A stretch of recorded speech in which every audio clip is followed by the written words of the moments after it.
Nyata.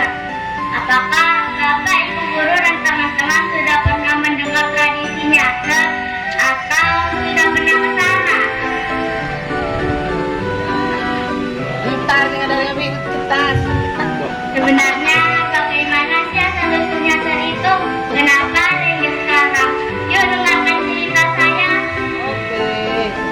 Pada zaman dahulu di daerah yang sekarang kita kenal dengan desa pinggir papan, hiduplah seorang tokoh masyarakat yang bernama Mbah Angga Suto.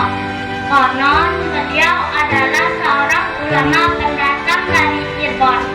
Beliau tinggal bersama warga sisa-sisa prajurit Bali yang berhasil menyelamatkan diri ketika para orang melawan pasukan Pangeran Wetan Sumenep. Dikisahkan kehidupan penduduk pinggir papan masa itu mulai sulit. Tidak ada sumber pencaharian yang bisa menghidupi mereka, sebab di daerah tersebut adalah daerah pesisir pantai. Bisa dibayangkan bagaimana kondisinya. Pada suatu malam, Mbah Angga Suto melakukan istikharah, memohon kepada Tuhan Yang Maha Esa apa yang ia bisa jadikan untuk menolong warga di sana.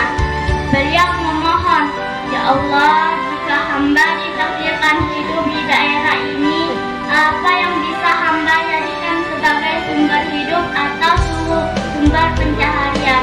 Mohon petunjuk ya Allah."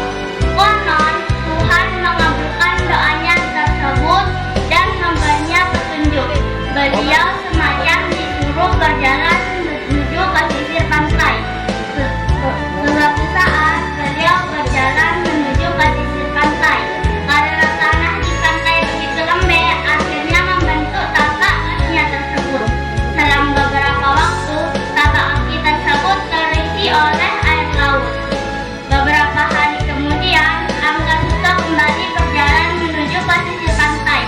Ia memperhatikan sesuatu di bekas tapak kakinya tersebut. Dijumpainya bekas tapak kaki tersebut terisi oleh benda yang berwarna putih. Angga Suto sempat bertanya-tanya dalam hati, apa gerangan benda putih tersebut? Adakah benda putih tersebut adalah Matuna Sakura atau madunya samudra? Beliau mencicipi benda tersebut. Ternyata benda ini rasanya asin. Akhir kata, benda itu pun oleh Mbah Angga Suto disebut dengan bujel, istilah bahasa Madura untuk garang. Maka hingga sekarang benda itu pun dikenal dengan nama bujel.